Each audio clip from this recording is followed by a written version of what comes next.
नमस्कार दोस्तों, जैसे कि हमने पार्ट 2 में देखा कि महाभारत के अनुशासन पर्व में ऋषि मन ने श्री कृष्ण से पाशुपत अस्त्र का कुछ इस तरह से वर्णन करते हैं कि संपूर्ण शस्त्र का विनाश करने वाला पाशुपत अस्त्र ब्रह्मा, अग्नि, नारायण, इंद्र और वरुण के शस्त्र से भी बढ़कर शक्तिशाली है। उसके द्वारा महादेव ने क्षण भर में ही तीनों पूर्व को पल भर में भस्म कर दिया था। वह श्रेष्ठ अग्नि अस्त्र परम गोपनीय, उसके समान अथवा बढ़कर दूसरा कोई श्रेष्ठ कोई नहीं है। वहीं दोस्तों इस बात से तो प्रदर्शित होता है भगवान श्री कृष्ण का सुदर्शन चक्र और अर्जुन का पाशुपत अस्त्र, जो उन्हें भगवान शिव से मिला था। यह कर्ण के कवच और कुंडल को बेच सकते थे और कर्ण का वध भी कर सकते थे।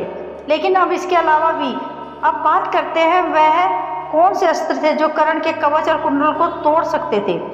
इसके अतिरिक्त भगवान विष्णु के दोनों अस्त्र यानी नारायण अस्त्र और वैष्णव अस्त्र, ये दोनों ही अछूत तथा अजय थे। नारायण अस्त्र का प्रतिकार करना संभव है, इसका प्रतिशोध करने से इसकी शक्ति और बढ़ जाती है। लेकिन इसका एक ही प्रतिकार है, वह यह है कि शत्रु अस्त्र छोड़कर प्रमत्तापूर्व अपने आप को इसके आगे अर्पित कर दे। इसका इस्तेमाल अश्वत्थामा ने महाभारत पांडवों के सेना के ऊपर किया था और कुछ ही समय में उसने पांडवों की एक अक्षयणी सेना को नष्ट कर दिया था। अगर इस समय श्री कृष्ण सबको नतमस्तक होने के लिए नहीं कहते, परिणाम और विनाशकारी हो जाता।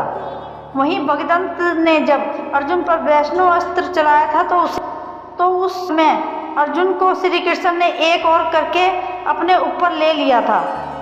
तो यह भी साबित होता है कि भगवान विष्णु के दो अस्त्र नारायण अस्त्र और वैष्णव अस्त्र भी कर्ण के कवच कुंडल को तोड़ सकते थे, कर्ण का वध भी कर सकते थे। अब आप में से कोई सोचेगा कि कोई कैसे कवच और कुंडल को तोड़ सकता है, तो रामायण काल में इसका उदाहरण मौजूद है। कहते हैं रावण के तीसरे पुत्र अट्टिकाया के पास भी दिव्य कवच था जो उन्हें ब्रह्मा जी के द्वारा मिला था, और कहते हैं कि उसे लक्ष्मण जी ने ब्रह्मास्त्र से तोड़ डाला था। हम चाहे जितने भी तर्क दें, किंतु महाभारत में जो विवर्णित केवल उसी के आधार पर माने तो कवच और कुंडल के साथ कर्ण को पराजित तो कर सकते थे, परंतु उसका वध करना संभव नहीं था। और श्री कृष्ण ने यही बात अर्जुन से कही थी कि इसका मुख्य कारण यही होगा, अगर कर्ण यह महाप्रलय का अस्त्र चलाए जाते तो हो सकता था सूर्यदेव के मान और कीर्ति को सीधे तौर पर चुनौती दी जाए, और श्री कृष्ण ने अपनी लीला से पहले से ही इसे रोक दिया था।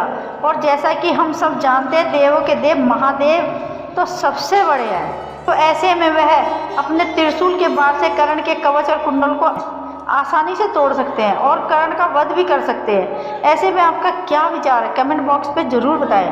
तो दोस्तों, अगर आपको वीडियो अच्छी लगी हो तो वीडियो को लाइक करें, और अगर आप पहली बार हमारे चैनल पर आए तो हमारे चैनल को सब्सक्राइब करें। थैंक यू सो मच दोस्तों।